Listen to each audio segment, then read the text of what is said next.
The silk blouse clung to my skin like a second layer, soaked through with sweat that trickled down my spine in steady rivulets.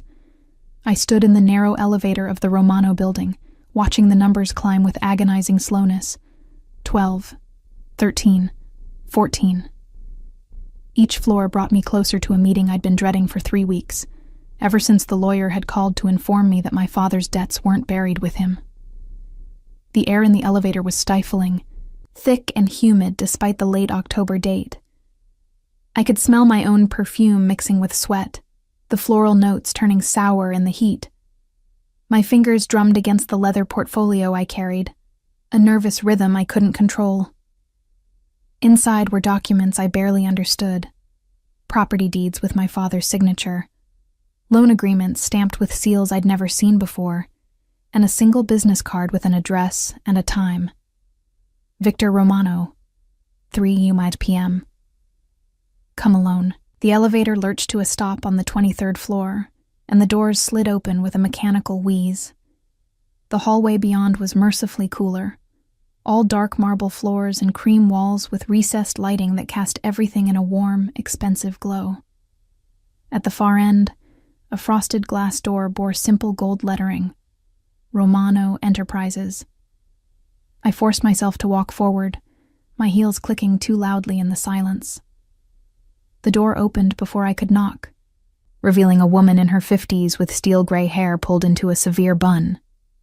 Her dark eyes assessed me in one sweeping glance, taking in my wrinkled blouse, my slightly smudged makeup, the way my hand trembled as I clutched the portfolio. "Miss Bennett?" she said, her voice carrying a faint Italian accent that turned the words into something almost musical. "Mr. Romano is expecting you. However, I must apologize. Our air conditioning system has malfunctioned. We're working to repair it. But in the meantime, I'm afraid the office is rather uncomfortable." Uncomfortable seemed like an understatement. The moment I stepped through the door, heat wrapped around me like a physical force. It had to be at least 90 degrees inside, maybe more. The receptionist's desk was positioned near a large window, and I could see her face was flushed, a small electric fan doing nothing to combat the oppressive warmth. "Mr. Romano had an unexpected call," she continued, gesturing toward a closed door on the left. "He asked that you wait in his private office. He shouldn't be more than 10 minutes. Please, make yourself comfortable. There's water in the small refrigerator behind his desk if you need it." She opened the door and ushered me into a space that stole what little breath I had left. Victor Romano's office was enormous, easily the size of my entire apartment. Floor-to-ceiling windows dominated 2 walls, offering a panoramic view of the city sprawling below. The furniture was all dark wood and leather, expensive but understated. Bookshelves lined one wall, filled with what looked like first editions in Italian and English. A massive desk sat near the windows, its surface clear except for a sleek laptop and a single photograph in a silver frame. But what struck me most was the heat. It was even worse in here, the sunlight streaming through those beautiful windows turning the office into a greenhouse. I could feel sweat beading on my forehead, my upper lip, the back of my neck. My blouse was already plastered to my skin, and I'd only been in the room for 30 seconds. "I'll let Mr. Romano know you've arrived," the receptionist said, already backing toward the door. "Again, my apologies for the temperature. Please, help yourself to water." The door closed with a soft click, and I was alone. I set the portfolio on one of the leather chairs facing the desk and moved to the windows, hoping for cooler air near the glass. No such luck. If anything, it was hotter here, the sun beating down mercilessly. I could see my reflection in the window, my dark hair already starting to escape its neat bun, my cream blouse showing damp patches under my arms and along my spine. This was insane. How could anyone work in these conditions? I grabbed a bottle of water from the small refrigerator behind the desk, pressing the cold plastic against my forehead before opening it and taking a long drink. The water helped marginally, but within seconds I could feel sweat replacing what I'd drunk. I glanced at my watch. 3:05. He'd said 10 minutes, which meant I had at least 5 more minutes of this torture. My blouse was now completely soaked, clinging to every curve. I could see the outline of my bra through the fabric, and my pencil skirt felt like it was suffocating my legs. The thought came unbidden. I should just take something off. Just for a few minutes to cool down. It's not like anyone's here. I hesitated, glancing toward the closed door. The receptionist had said he was on a call. 10 minutes at least. And I was alone in this sauna of an office, cooking in my own clothes. Logic warred with propriety for approximately 3 seconds before the heat won. I unbuttoned my blouse with trembling fingers, peeling the wet silk away from my skin. The relief was immediate and intense. Cool air, minimal as it was, touched my damp skin, and I actually moaned at the sensation. But it wasn't enough. The skirt had to go too. It was wool, purchased specifically for this meeting because I'd wanted to look professional. Now it felt like wearing a blanket wrapped around my legs. I unzipped it and let it pool at my feet, stepping out of it and my heels in one motion. Standing in Victor Romano's office in nothing but my bra and panties should have felt scandalous. Instead, it felt like survival. I moved back to the windows, pressing my hot forehead against the slightly cooler glass, letting my eyes close for just a moment. This was temporary, just a few minutes to cool down before he arrived. I'd hear the door open, I'd have time to dress, no one would ever know. I thought I was alone. The voice came from behind me, deep and accented and entirely too close. My eyes flew open and I spun around, my heart launching into my throat. Victor Romano stood less than 10 feet away, having apparently materialized from thin air. Or more accurately, I realized with horror, from a second door I hadn't noticed, partially hidden behind the bookshelves. It must have led to another part of the suite. He was taller than I'd expected, at least 6'2", with the kind of build that spoke of regular gym time and careful discipline. His dark hair was styled back from a face that could have been carved from marble, all sharp angles and strong lines. A perfectly tailored charcoal suit emphasized broad shoulders, and his eyes, dark as espresso, were fixed on me with an intensity that made my skin prickle. Those eyes swept over me once, taking in my near-naked state with an expression I couldn't quite read. Not shock, exactly. Not anger. Something else entirely. Something that made heat pool in my stomach for reasons that had nothing to do with the temperature. I should have screamed. Should have grabbed my clothes and covered myself. Should have stammered out an apology or an explanation, or literally anything. Instead, I heard myself say, calm as if we were discussing the weather, I thought I was alone. Something flickered in those dark eyes. Surprise, perhaps. Or was it admiration? His lips curved into the barest suggestion of a smile. Clearly, he said, his Italian accent wrapping around the word like velvet. And clearly my air conditioning has failed at the most inopportune moment. He moved then, crossing to his desk with fluid grace, deliberately turning his back to me. Perhaps you should dress, Miss Bennett. We have business to discuss. His casual tone, the way he'd so smoothly given me privacy, somehow made the situation less mortifying. I grabbed my clothes with shaking hands, pulling on the damp blouse and skirt as quickly as I could. My fingers fumbled with buttons and zippers, and I was acutely aware of him standing there, his back still turned, giving me the courtesy I hadn't expected. I apologize for the state of the office, he continued, his voice carrying easily across the space. The air conditioning system was sabotaged this morning, a message from certain parties who are displeased with some of my recent business decisions. Sabotaged. The word hung in the air, heavy with implications. This wasn't just a broken air conditioner. This was a threat, a show of power, a reminder that Victor Romano existed in a world where climate control could be a weapon. I'm dressed, I managed, my voice steadier than I felt. He turned to face me, and I braced myself for mockery or inappropriate comments. Instead, He simply gestured to one of the leather chairs. "Please sit. Would you like more water? I have some in my private refrigerator that's actually cold." I nodded, not trusting my voice. He retrieved 2 bottles, handing me one before taking the seat opposite rather than behind his desk. The gesture felt significant somehow. A removal of the power dynamic that the desk would have created. "Now then," he said, unscrewing his water bottle with deliberate care. "Let's discuss your father's debts, Miss Bennett. And perhaps, if you're amenable, we can find a solution that benefits us both." The way he said benefits made something clench low in my stomach. I took a long drink of water, buying myself time to think. This meeting had already gone so far off script, I wasn't sure what script we were even following anymore. But one thing was certain. Victor Romano had seen me at my most vulnerable, literally stripped bare. And instead of using that vulnerability against me, he'd given me back my dignity. That meant something. I just wasn't sure what yet. "I'm listening," I said, meeting his dark gaze with more courage than I felt. "Tell me what you have in mind."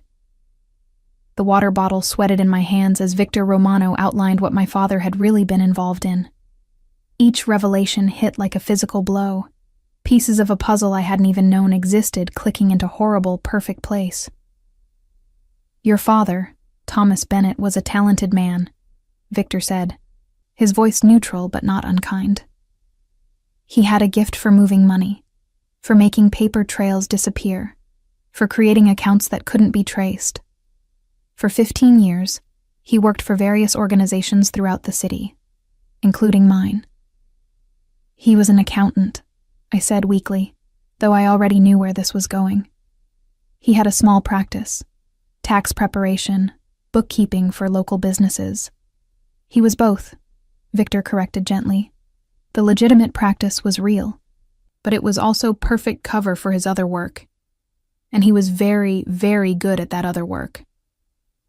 I set the water bottle on the small table between us with trembling hands. "The debts. How much?" $2.3 million. The number was so large it didn't even sound real. I laughed, a slightly hysterical sound that echoed in the cavernous office. "That's impossible. I don't have that kind of money. I don't have any money. My father left me 3 properties, all of which are mortgaged to hell, and a car that's worth maybe $5,000. "I'm aware." Victor leaned forward, his elbows resting on his knees. Even in the oppressive heat, he looked completely composed, not a hair out of place. "The debts are held by 5 different parties. I've already purchased 4 of them." My head snapped up. "You bought my father's debts?" "I consolidated them. It's cleaner this way, simpler. Rather than dealing with 5 different creditors, you now deal with one. Me. And the 5th? His expression darkened almost imperceptibly. "The Castellano family. Marco Castellano, specifically. He's proving, difficult about selling." That name meant something. I'd seen it in the news, always in connection with words like alleged and suspected, and never formally charged. The Castellanos were old money and old power, the kind of family that appeared in society pages while rumors swirled about their true business. "Why would you do this?"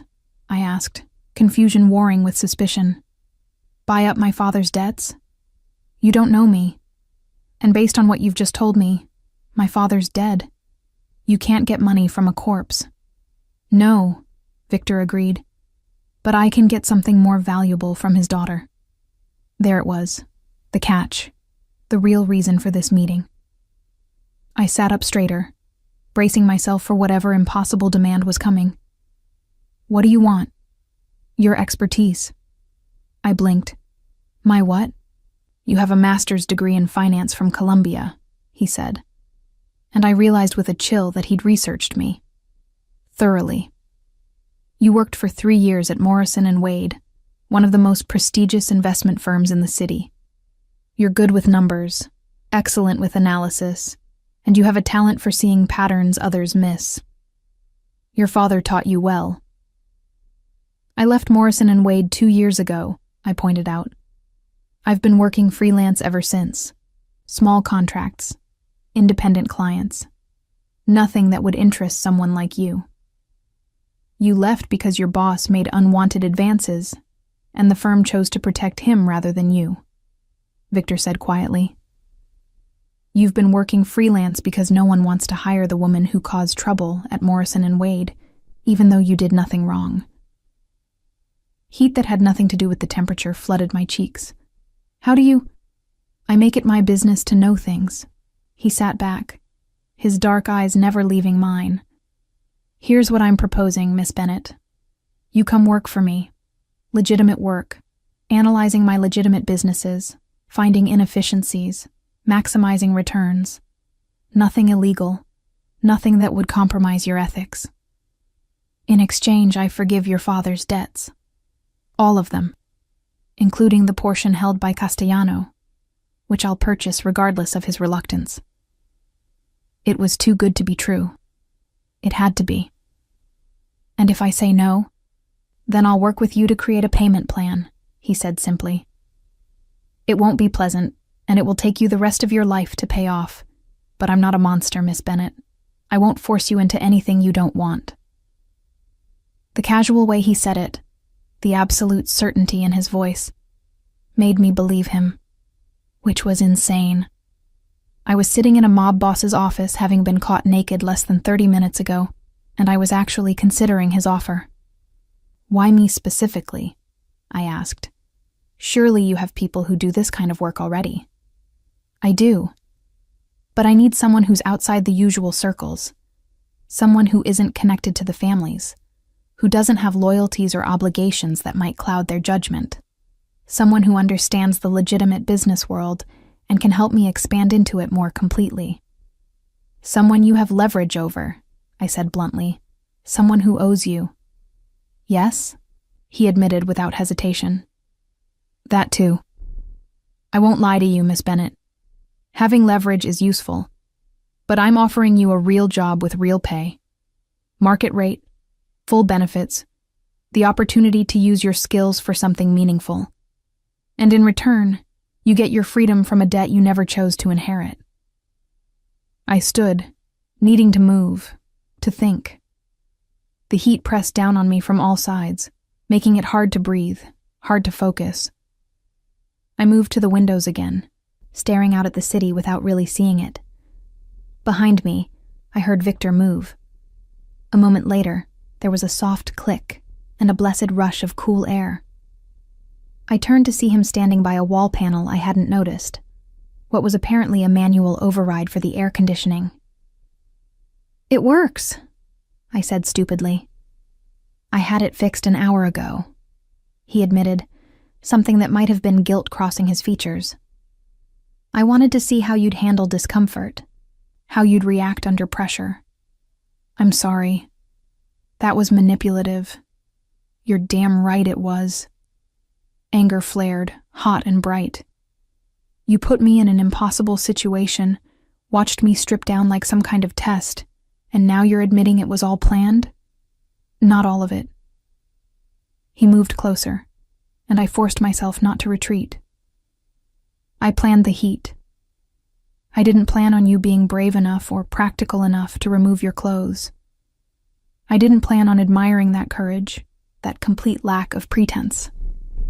Most people would have suffered in silence, trying to maintain appearances. You did what made sense. So this was all what? An interview? My hands clenched into fists. Strip down and show me how you handle adversity? An interview, yes. Strip down, no. His voice softened. That was entirely you, Miss Bennett, and it told me more about who you are than any resume ever could. You're practical, you're brave, you think clearly under pressure, and you're not bound by conventional expectations of what's proper. Those are exactly the qualities I need. The cool air was clearing my head, helping me think past the anger and embarrassment. If I do this, if I take the job, I need parameters. Clear boundaries about what's legal and what's not. I won't be part of anything criminal. Agreed.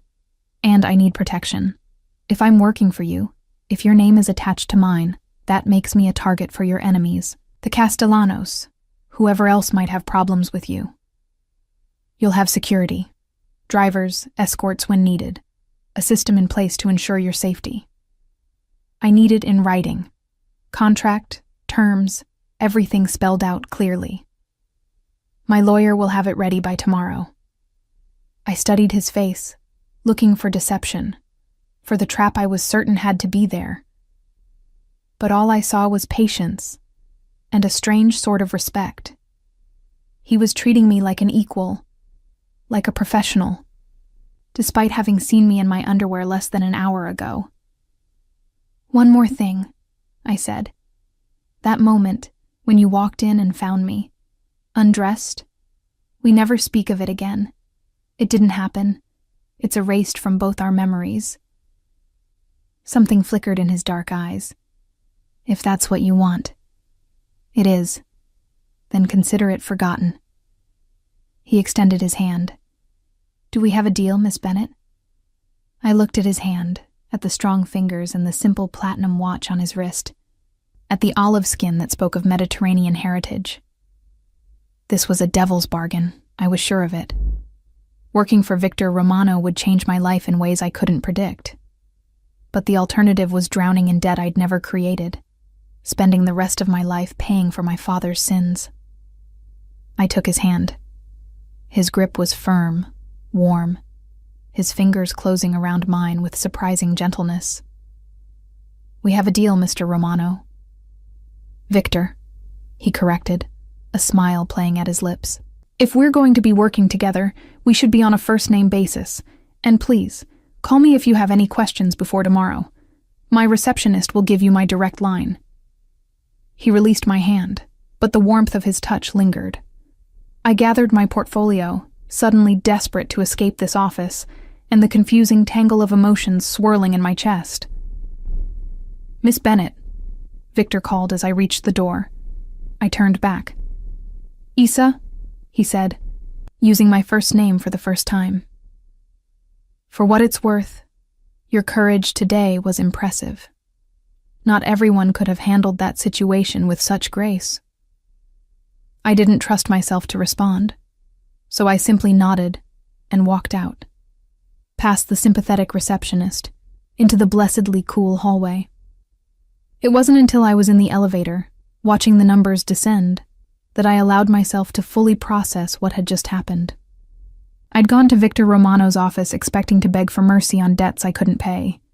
Instead, I'd been caught naked, offered a job, and somehow walked away feeling like I'd gained the upper hand.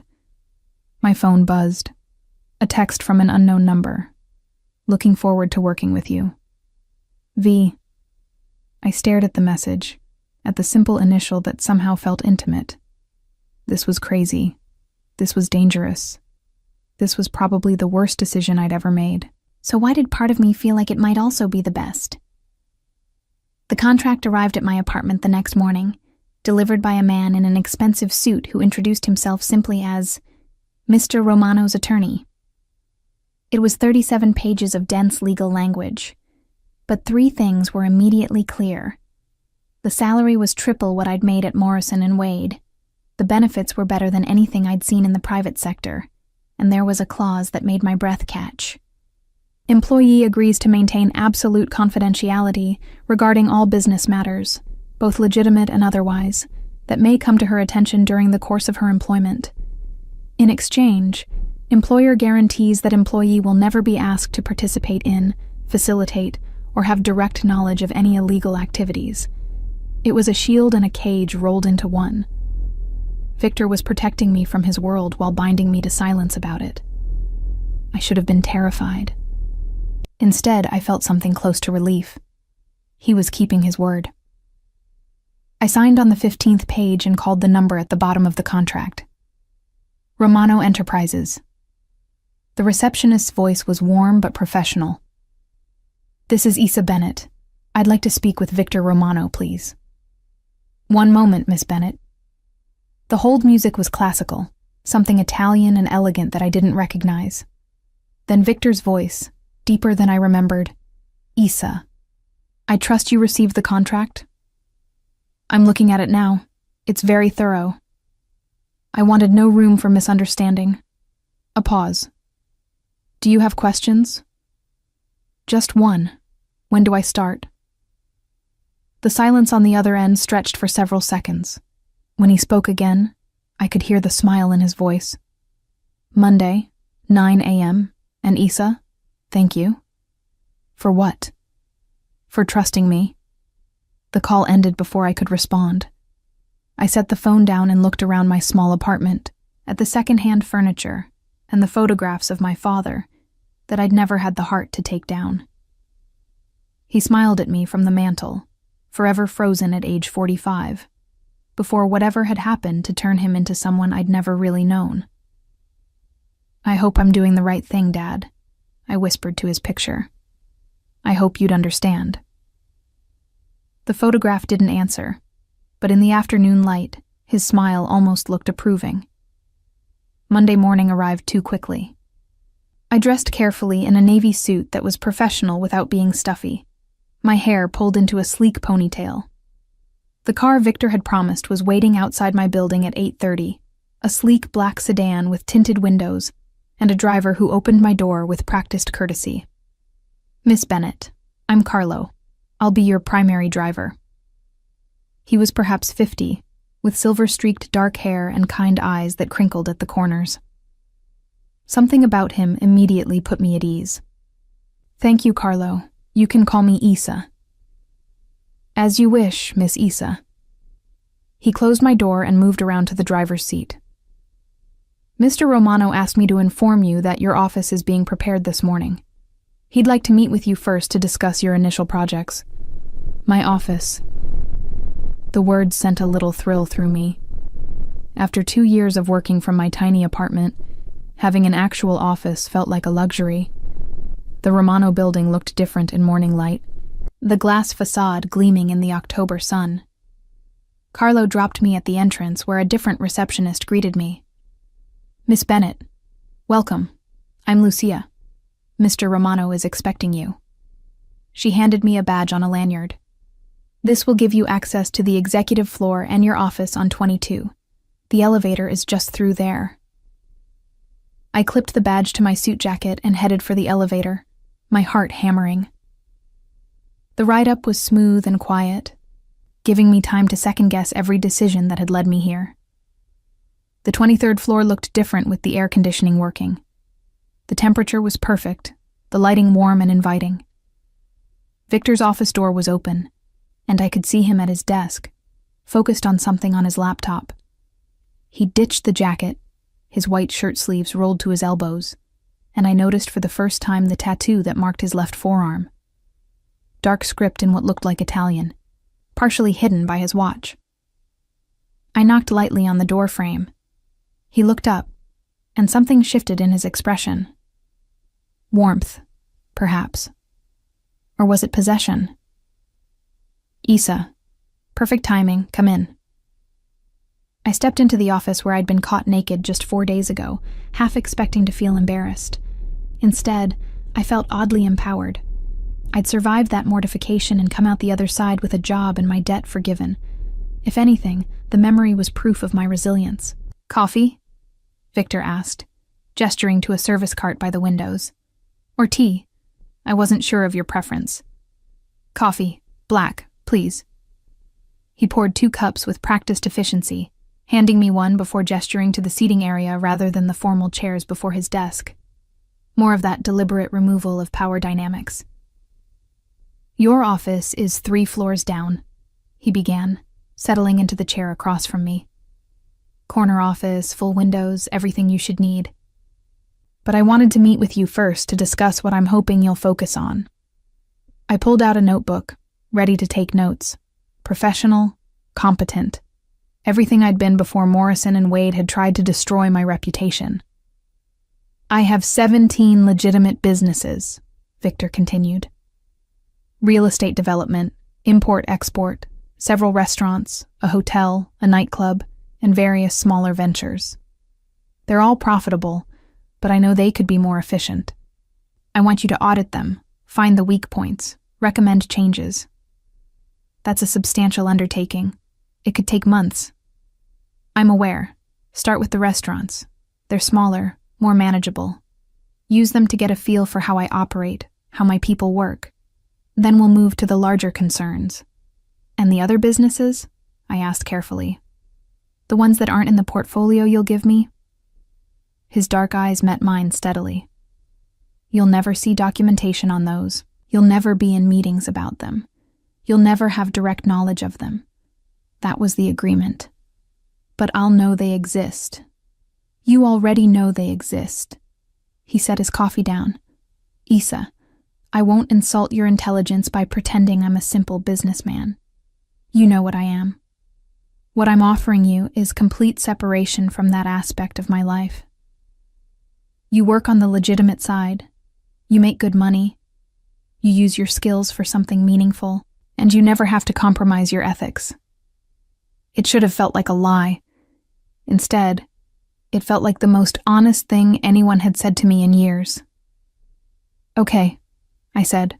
Show me the restaurants. The smile he gave me was genuinely pleased. I'll do better than that. I'll take you to them. We'll visit all 5 this week. You can meet the managers, see the operations firsthand, starting tomorrow. Tomorrow? Unless you have other plans? I didn't. I hadn't had plans beyond surviving for so long that the idea of scheduling something beyond the next day felt foreign. Tomorrow works. Good. Victor stood, and I realized our meeting was over. Lucia will show you to your office and get you set up with everything you need. If you have questions, my direct line is already programmed into your phone. My phone? He gestured to a slim box on the table I hadn't noticed. Inside was the latest model smartphone, already activated. Company phone, more secure than your personal device, also more convenient for staying in touch. The casual way he'd arranged my life, anticipated my needs, should have felt controlling. Instead, it felt cared for, which was dangerous thinking. Thank you, I said, picking up the box. I'll make sure to justify your investment. You already have. His voice stopped me at the door. By saying yes, by choosing to trust me. That's worth more than you know. I looked back at him, at this complicated, dangerous man who seemed determined to prove he was more than his reputation. Let's hope I don't regret it. You won't. The certainty in his voice was absolute. I promise you that, Issa. You won't regret this. As I followed Lucia to my new office, I found myself hoping he was right. My office was everything he'd promised and more. Floor-to-ceiling windows overlooking the city, a massive desk already equipped with top-of-the-line computer equipment, comfortable furniture, and shelves waiting to be filled with books and files. It was professional and elegant, with none of the cold sterility I'd expected.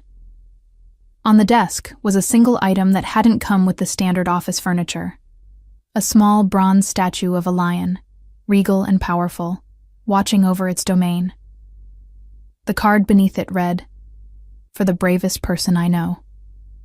V. I picked up the lion, feeling the weight of it in my palm, and thought about courage and choices and the strange path that had led me here. Victor Romano had seen me at my most vulnerable and somehow found strength there. Maybe, just maybe, he was right. Maybe I was braver than I knew, and maybe working for him would prove it. And the restaurants were revelations, each one offering a glimpse into how Victor Romano operated in the legitimate world.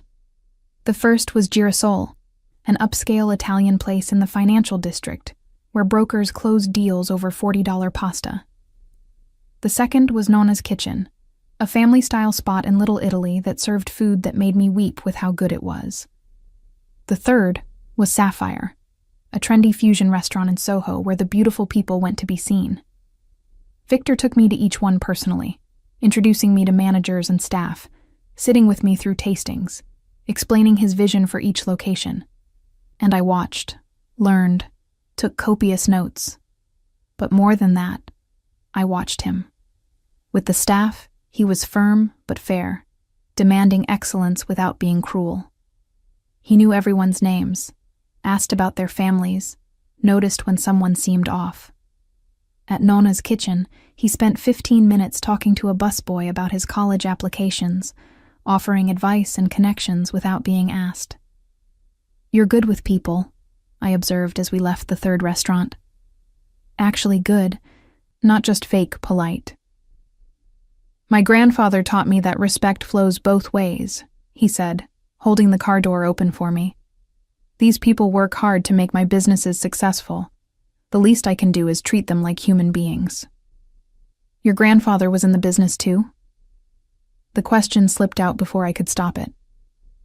Victor settled into the seat beside me, and Carlo pulled smoothly into traffic. He built the foundation that I've expanded.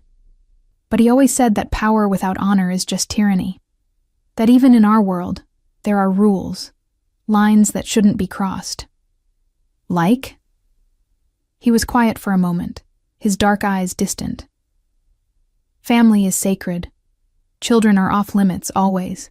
Women are to be protected, not used. Debts are honored, but mercy is shown when it's earned. And you never, ever hurt innocent people who aren't part of the game."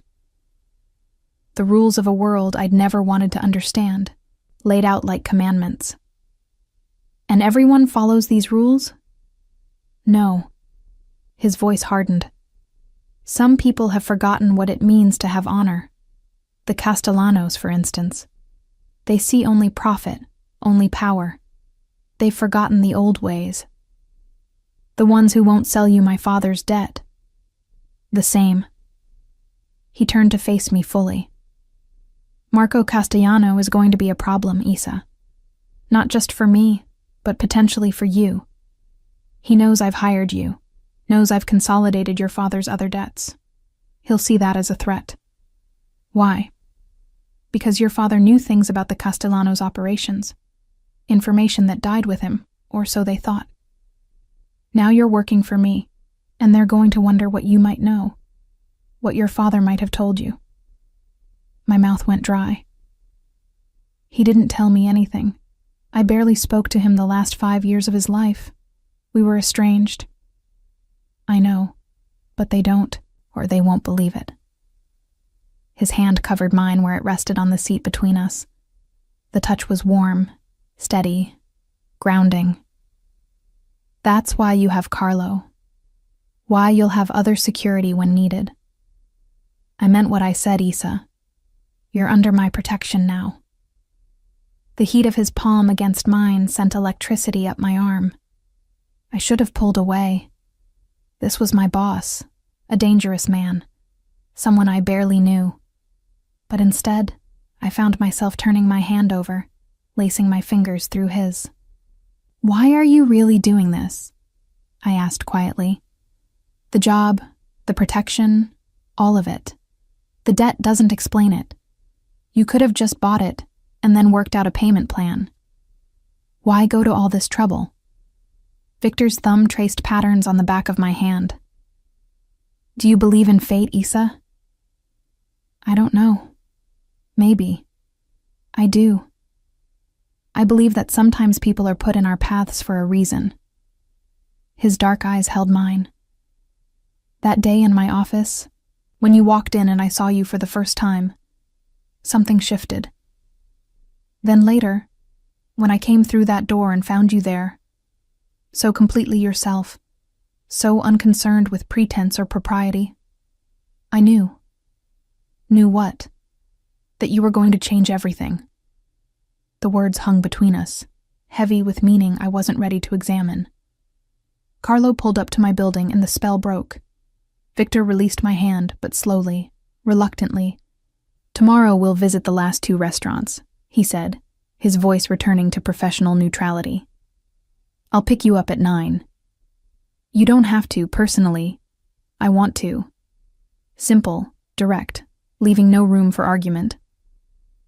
I gathered my bag and the folder of notes I'd accumulated. Victor?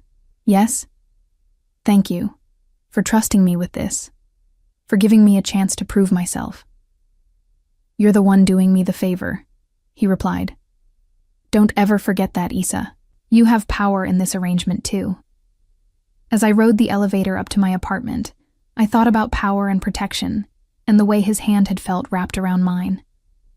This was getting complicated in ways I hadn't anticipated. Victor Romano was supposed to be my boss, my debt holder, the dangerous man I worked for out of necessity. He wasn't supposed to make my heart race every time he looked at me. He wasn't supposed to be thoughtful and protective and surprisingly kind. He wasn't supposed to see me, really see me, in a way no one had in years. But he did. All of it. And God help me. I was starting to want more.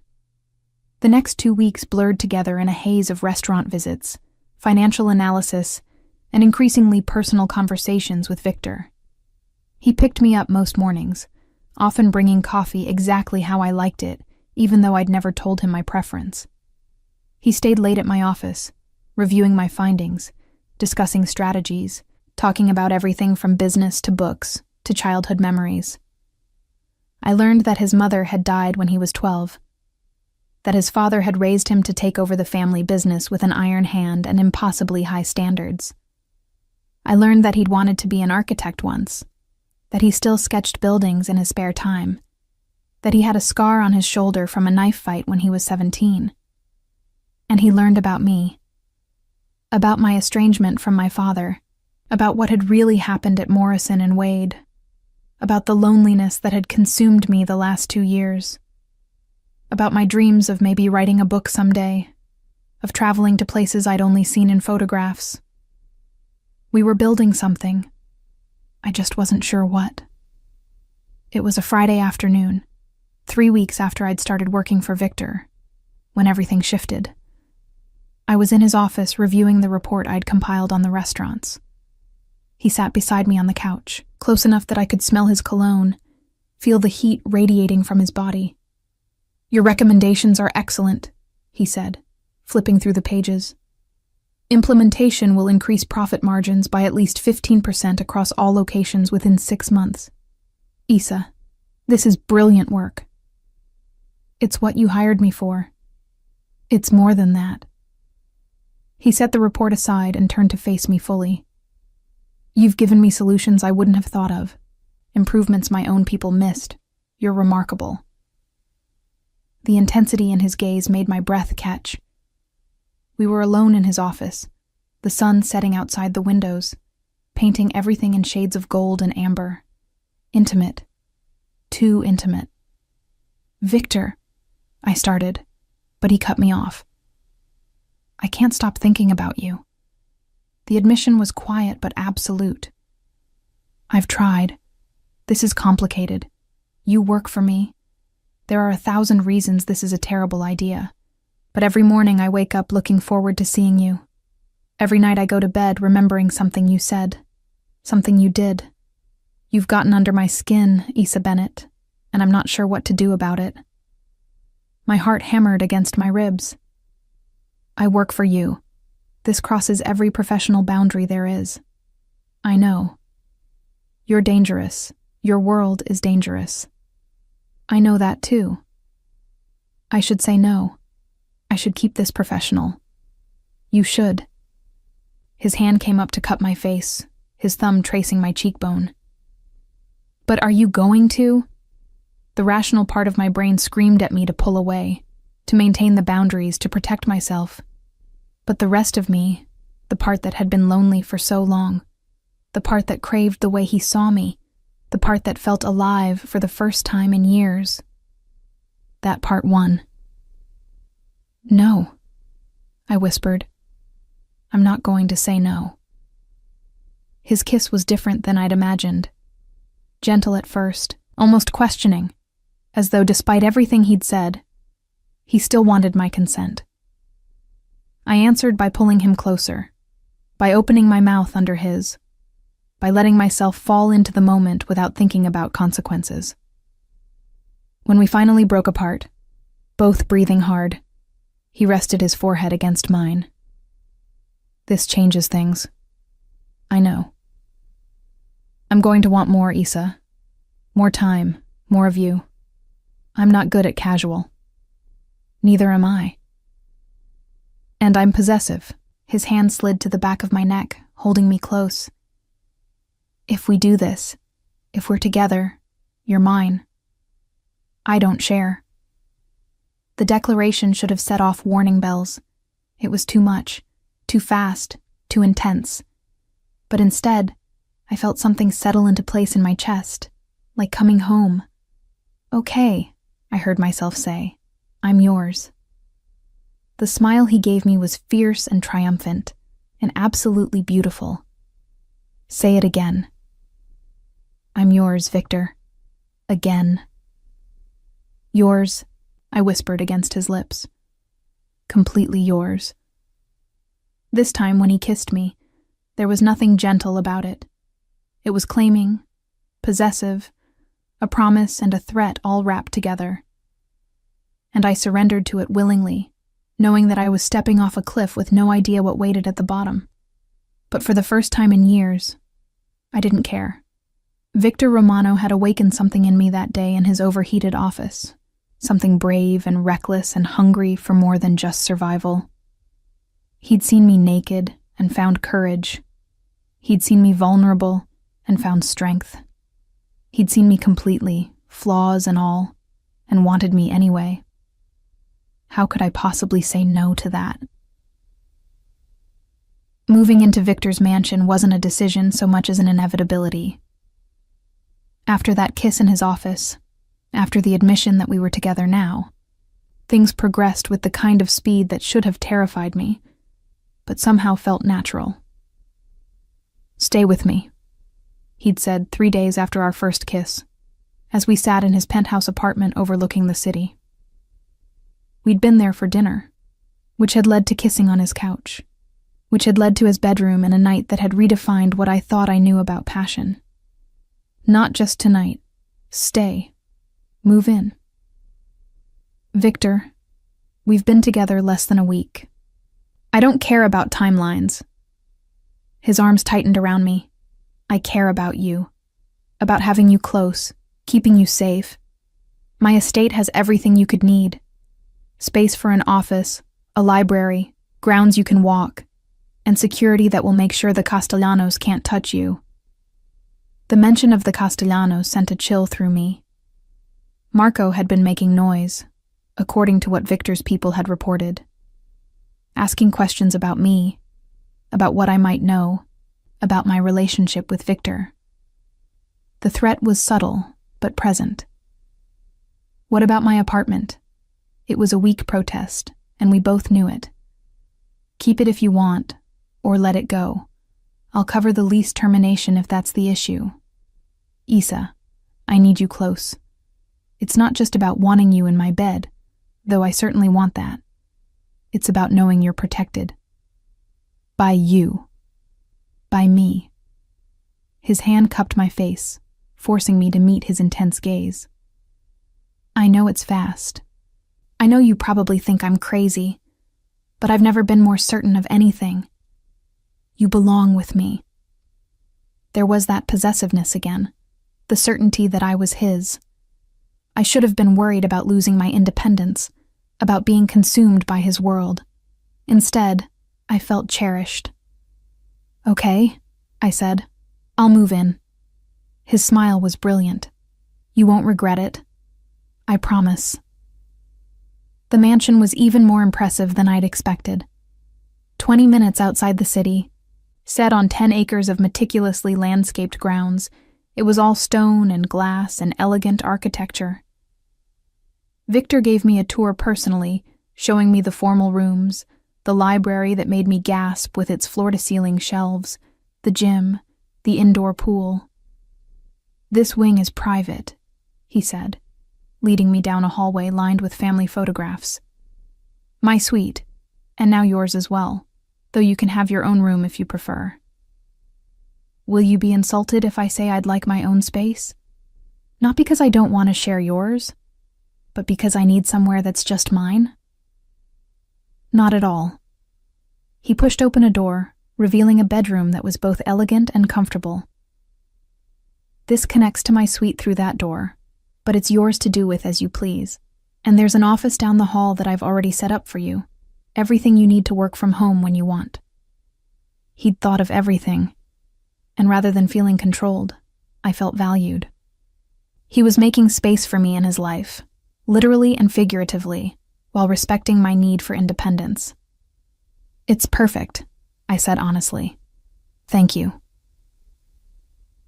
That first week living with Victor was a revelation. I discovered that he was an early riser, up before dawn to work out in the gym. That he cooked surprisingly well, often making us breakfast while I got ready for the day. That he was affectionate in private, always finding excuses to touch me, to kiss me, to pull me close. But I also discovered the other side of his life, the part he'd promised to keep separate. Late-night phone calls taken in his office with the door closed. Meetings at the house with men whose names I didn't know and didn't ask. The way his expression would shift sometimes from the warm man I knew to someone cold and dangerous. "You're seeing it now," he said one evening, finding me in the library after one such meeting. "The other me. I've always known it was there. Knowing and seeing are different things." He sat beside me on the couch, pulling me against his side. "Is it too much? Do you want to leave?" "No." And I meant it. I knew what I was getting into, Victor. You've never hidden who you are. But you also don't ask questions about it. Why? I turned to look at him. "Because you promised I wouldn't have to be involved in that side of things, and I trust you to keep that promise. What you do in those meetings, who those men are, that's your business. I focus on the restaurants and the real estate and making sure your legitimate empire runs smoothly. And if the Castellanos make a move, if things get dangerous, then I trust you to protect me. That's what you promised, isn't it? Protection." His arms tightened around me. "Always. No matter what it costs me, Issa. I'll keep you safe." The intensity in his voice made me shiver. "I believe you. Good." He pressed a kiss to my temple. "Because I'm going to need you to trust me completely soon. Marco Castellano has agreed to meet with me, to discuss selling me that final portion of your father's debt." "Why would he do that now? He's been refusing for weeks." "Because I'm bringing you." Victor's voice was careful. "He wants to meet the daughter of Thomas Bennett, to assess whether you're a threat, to see if you know anything that could damage his family. And I'm going to let him think he's in control of the meeting while I negotiate the sale." Fear spiked through me. "Victor, I don't know anything. My father and I barely spoke." "I know, and that's what you'll tell Castellano if he asks. You'll be charming and professional and utterly convincing that Thomas Bennett's secrets died with him."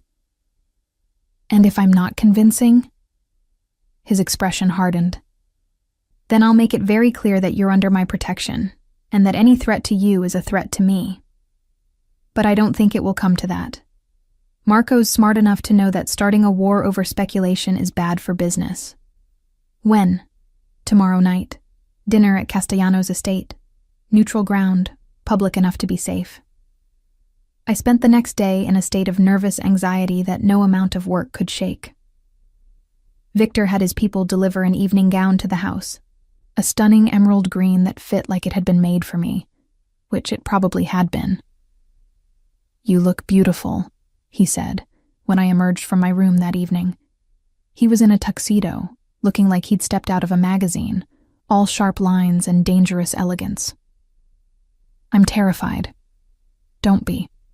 He pulled me close, his hand settling at the small of my back. "I'll be right there the entire time. Nothing is going to happen to you, Issa. I swear it."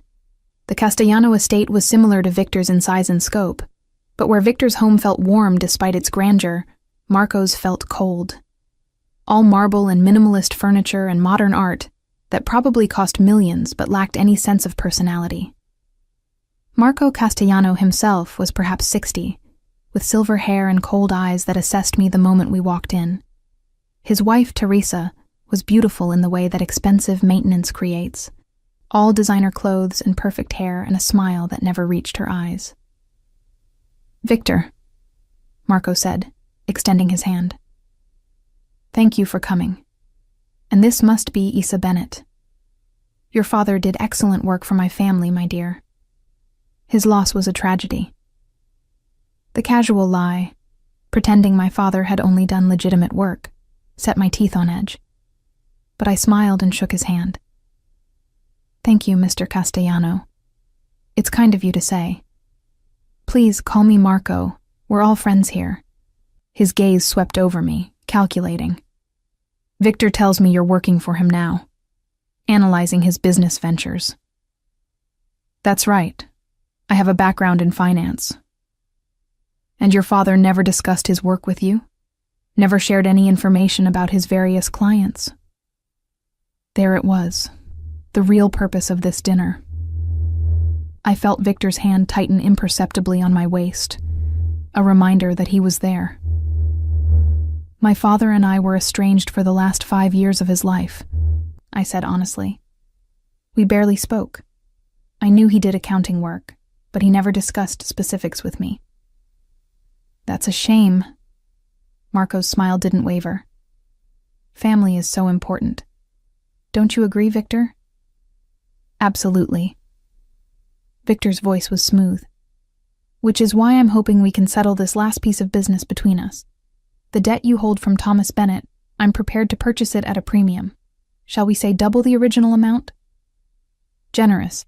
Marco led us into a formal dining room where the table was set for 4. "But I'm not sure I'm ready to sell. That debt gives me a certain leverage." "Over a dead man?" Victor's tone was mild, but I heard the steel beneath. "Over his daughter, who works for you now, who lives in your home, who is, if rumors are to be believed, much more than just your employee." The implication hung in the air. I was Victor's weakness, his vulnerability, and Marco was making it clear that he knew it.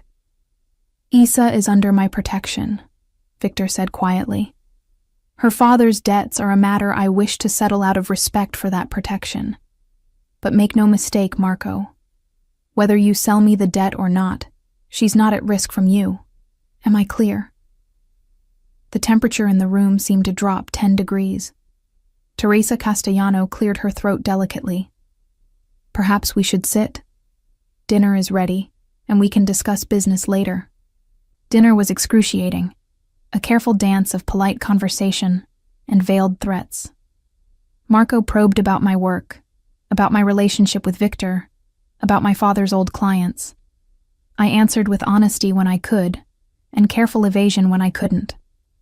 And through it all, Victor remained a solid presence at my side, his hand occasionally finding mine under the table. It wasn't until dessert that Marco finally named his price. $5 million for the debt. And a partnership stake in one of your import companies, Victor.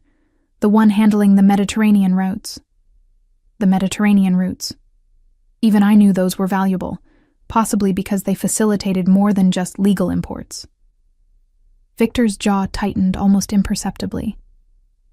That's a substantial ask for a $2 million debt. Think of it as an investment in peace, in ensuring that Isa's father's legacy doesn't cause problems for any of us. Translation: pay up, or I'll use the debt as leverage to cause trouble. Victor was silent for a long moment, his dark eyes calculating. Then he smiled, cold and dangerous. Counter offer. $3 million for the debt, plus I'll give you first option to purchase the building on 5th Avenue that you've been trying to acquire. That's worth more than the Mediterranean partnership, and it doesn't tie us together in ongoing business. Marco considered this, his fingers drumming on the table. $5 million in the building option. $4 million in the building. Final offer. Another pause. Then Marco extended his hand. Deal. I'll have my lawyers draw up the papers. Victor shook his hand, the gesture sealing my freedom. I'll expect them by end of week. The drive home was quiet, Victor's hand holding mine tightly. When we finally pulled through the gates of his estate, he turned to me. "Are you okay?" "I think so." That was intense. "You were perfect. Exactly the right balance of honest and cautious." He cupped my face in his hands. "And in less than a week, you'll be completely free of your father's debts. All of them." $4 million, Victor. That's so much money. "It's worth it." His thumb traced my lower lip. "You're worth it. Your peace of mind, your safety, your freedom from obligations you never chose. It's worth every penny." "I don't know how to thank you." "Marry me." The words hung in the air between us, shocking in their suddenness. I stared at him, certain I'd misheard. "What?" "Marry me." He said it again, completely serious. "I know it's fast. I know we've only been together a few weeks. But I'm certain about you, Issa. More certain than I've ever been about anything. You're it for me. The one I want to wake up next to. The one I want to build a life with. Marry me." "Victor, this is crazy. We barely know each other. I know everything that matters. I know you're brave and brilliant and kind. I know you make me want to be better than I am. I know that since you came into my life, everything has more color, more meaning. And I know that I'm completely, irrevocably in love with you." My breath caught. "You love me?" Desperately. Completely. In a way I didn't think I was capable of. His forehead rested against mine. "I understand if you need time. I understand if this is too much, too fast, but I wanted you to know where I stand. I want forever with you, Issa, if you'll have me." I thought about the past few weeks, about how Victor had upended my life in the best possible way, how he'd seen me at my most vulnerable and found strength there, how he'd given me back my career, my confidence, my sense of self-worth, how he made me feel safe and challenged and alive all at once. "Yes," I heard myself say. "Yes, I'll marry you." Poisson. The kiss he gave me was fierce and tender and full of promise. When we finally made it inside, he carried me straight to his bedroom, and we sealed our engagement in the most primal way possible. Later, wrapped in his arms with my head on his chest, I felt his hand settle on my stomach. "Someday," he murmured. "Children. A family. Everything I never thought I'd want until I met you." "Someday," I agreed, though something in my gut whispered that someday might come sooner than we thought. The wedding was a small affair, just 20 people in the library of Victor's estate, exactly 3 weeks after his proposal. We'd decided on intimate, rather than the large, showy affair that a man of Victor's position usually required. His reasoning was simple. This is about us, not about politics or alliances or showing off for the families, just us. I wore a simple ivory dress, elegant but not ostentatious, with my hair down the way Victor loved it. He stood at the makeshift altar in a charcoal suit, looking at me like I was the only person in the world. And when we said our vows, when I promised to love and cherish this dangerous, complicated, wonderful man, I meant every word. "I promise to protect you," Victor said, slipping a platinum band onto my finger. "To cherish you, to make you laugh every day, to give you the life you deserve. You are my heart, Issa. Everything I do from this day forward is for you." "I promise to stand beside you," I replied, my voice steady, despite the tears streaming down my face. "To trust you, to challenge you, to love you through whatever comes. You've given me back myself, Victor, and I give that self to you freely."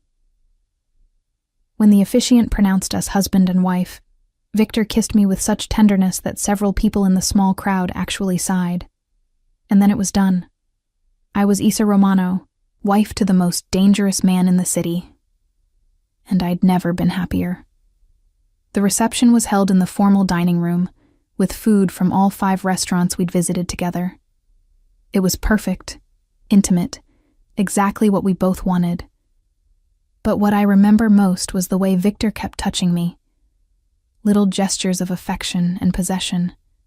His hand at my waist, his fingers laced with mine, his lips brushing my temple. "You're really mine now," he murmured during our first dance. "Isa Romano, my wife." "And you're mine," I replied. "My husband, my partner, my love." "Forever," he promised, "no matter what comes." 3 weeks later, I discovered just how soon forever would begin. I'd been feeling off for a few days, nothing major, just tired and slightly nauseous. I'd attributed it to stress from work and the whirlwind of the wedding. But when the nausea persisted, I started counting back. The home pregnancy test I bought on a whim came back positive. So did the second one, and the third. I sat on the bathroom floor, staring at those 3 positive tests, trying to process what this meant. We'd talked about children someday, but that had seemed distant, theoretical. This was real, immediate, terrifying and wonderful all at once. "Isa?" Victor's voice came from the bedroom. "Are you okay?" I emerged from the bathroom, the test clutched in my hand. He took one look at my face and crossed to me in 3 strides. "What's wrong? Are you sick? Should I call the doctor?" In answer, I held up the tests. He stared at them, not comprehending at first. Then, understanding dawned, and his expression transformed completely. "You're pregnant." "About 6 weeks, I think. From right after I moved in." "You're pregnant," he repeated, as though he needed to say it again to make it real. Then he was laughing, sweeping me into his arms, spinning me around with such joy that I couldn't help but laugh too. "We're having a baby. Isa, we're having a baby." "Are you happy?" I asked, though his reaction made the answer obvious. "Happy? I'm ecstatic, terrified, but ecstatic." He set me down gently, his hand immediately going to my still flat stomach. "A baby. Our baby. This is perfect. You're perfect." "It's fast. We've only been married 3 weeks." "So? We knew we wanted this eventually. Now eventually is sooner. I'm not complaining." His thumb traced patterns on my stomach. "Isa Romano, you continue to amaze me." The pregnancy progressed smoothly, and with it, my integration into Victor's world. The legitimate businesses thrived under my management, growing profits beyond even his optimistic projections. I hired and fired, negotiated contracts, made decisions that affected hundreds of employees. And Victor trusted me completely, giving me full authority to run things as I saw fit. But I also saw more of his other world, the way people deferred to him, the quiet meetings, the phone calls at odd hours. I never asked questions, but I understood the reality of our life. Victor Romano was powerful in ways that went far beyond legitimate business, and I was his wife, his partner in the public parts, and his sanctuary from the darker aspects. 6 months into my pregnancy, I made a decision. "I want to start a foundation," I told Victor over dinner one evening. "Using some of the profits from the restaurants, community centers, education programs, support for women leaving abusive situations, things that actually help people." Victor set down his fork, studying me. "You want to give back?" "I want to do something meaningful with the privilege we have." "You've given me everything, Victor. A career, freedom from debt, love, this baby. Let me use that to help others." "What kind of timeline are you thinking?" "Start small. One center in the neighborhood where Nona's kitchen is located. Use it as a pilot program, see what works, then expand." He was quiet for a moment, his dark eyes thoughtful. "A foundation in your name. Isa Romano Community Services. I'll fund it fully. You run it however you see fit." Victor, I can't ask you to. You're not asking. I'm offering. He reached across the table, taking my hand. You want to make a difference, to help people who need it. How could I possibly say no to that? Especially when it shows everyone exactly who you are, who we are as a family. It'll be expensive. I have money, Isa, more than we could spend in 3 lifetimes. Let's use it for something good. His smile was soft. Our child will grow up knowing their mother built something meaningful, helped people, made the world better. That matters to me. I moved around the table to kiss him, overwhelmed by gratitude and love. Have I told you lately that you're amazing? Tell me again anyway. You're amazing. Even when you're being an overprotective, possessive, slightly controlling mafia boss. Especially then, he corrected, pulling me into his lap carefully. His hand settled on my swollen belly, and our baby kicked against his palm. She's active tonight. She's always active when you're near. I think she recognizes your voice. Good. She should know her father. He pressed a kiss to my stomach. Hello, little one. Your mother and I are building a world for you. One that's safer, better, full of possibilities. Watching him talk to our unborn daughter, I felt something settle in my chest. This was right. All of it.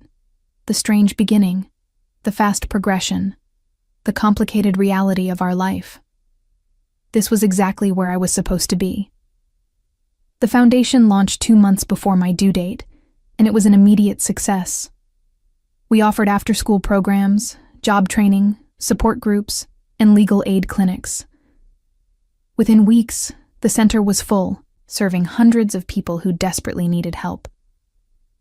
I worked up until my 37th week, when Victor finally put his foot down. You're done, he announced, finding me at my desk going over grant proposals. The baby could come any day, and you need to rest. I'm fine. You're exhausted, and our daughter is going to arrive when she's ready, whether you've finished reviewing those proposals or not. He took the papers from my hands. Delegate, Isa. That's what you have a staff for. He was right, of course. I'd been pushing myself too hard, trying to do everything myself. Okay, I'll work from home. Just emails and phone calls. Even better, you'll rest. Read books. Take walks in the garden. Prepare for the baby. Let other people handle the day-to-day. When did you become so bossy? I've always been bossy. You just usually enjoy it. I couldn't argue with that. So I spent the last few weeks of my pregnancy in a strange kind of peaceful limbo, nesting in our home, preparing the nursery, dreaming about the life we were building. And then, on a Tuesday morning 3 days before my due date, my water broke. The labor was long and difficult. 20 hours of pain that had me cursing Victor's name more than once. But he never left my side, holding my hand, wiping my forehead, encouraging me through every contraction. You're doing amazing, he said during a particularly brutal contraction. You're the strongest person I know. I hate you, I gasped. I know. You can hate me all you want. Just keep breathing. When our daughter finally arrived, screaming her displeasure at the world, I understood for the first time what people meant by love at first sight. She was perfect, tiny, and red-faced, and absolutely perfect. A girl, the doctor announced, placing her on my chest. Congratulations. Victor's hand shook as he touched her tiny head. She's beautiful. Isa, she's so beautiful. She has your eyes, I murmured, staring at dark eyes that were already focusing on my face. Look, she's looking at you. Hello, little love, Victor whispered, his voice thick with emotion. I'm your father, and I promise you right now, I will move heaven and earth to keep you safe, to make you happy, to give you everything good in this world. We named her Elena Rose Romano, and she changed everything. Elena was 6 months old when Marco Castellano died. A heart attack, the papers said, sudden and unexpected. But the truth, whispered through the networks Victor operated in, was different. Marco had made a move against a rival family, overstepped, and paid the price. "One less threat," Victor said when he told me, his hand gentle on my shoulder as I fed Elena in the nursery. "One less person who might have seen you as leverage against me." I looked down at our daughter, at her perfect face and trusting eyes, and understood in a way I never had before why Victor was the way he was. Why he operated in shadows, why he maintained his power so carefully, why he was ruthless when necessary. He was protecting us, his family, and he would do whatever it took to keep us safe. "I love you," I said, looking up at him. "I know you do terrible things sometimes. I know your world is dark in ways I'll never fully understand. But I also know you do it for us, for this family. Always." He knelt beside the chair, his hand covering mine where it rested on Elena's back. "Everything I do is for you two. You're my heart, Isa. Both of you. My reason for everything. We're lucky to have you. I'm the lucky one." He pressed a kiss to my temple. "You walked into my office scared and desperate, and you gave me everything I never knew I needed. A partner, a wife, a daughter, a purpose beyond just power and control. You saved me, Isa Romano." "We saved each other," I corrected softly. As I sat there with my husband and daughter, in the nursery of our beautiful home, surrounded by safety and love and possibility, I thought about that sweltering day in Victor's office. About stripping down because the heat was unbearable. About the moment he'd walked in and seen me completely vulnerable and found courage instead of weakness. A broken air conditioner had changed my life. Such a small thing, such a random moment. But it had led to this. To everything. Elena made a small sound, already falling asleep against my chest. Victor smiled, that soft smile he reserved only for us, and carefully took her from my arms. "I'll put her down," he murmured. "You rest." I watched him settle our daughter into her crib, watched him gently stroke her dark hair, watched him stand guard over her for a long moment. This dangerous man, this powerful crime boss, reduced to absolute tenderness by a 6-month-old baby. Yes, I thought, we definitely saved each other. And I would choose him, choose this life, choose us, every single day for the rest of forever.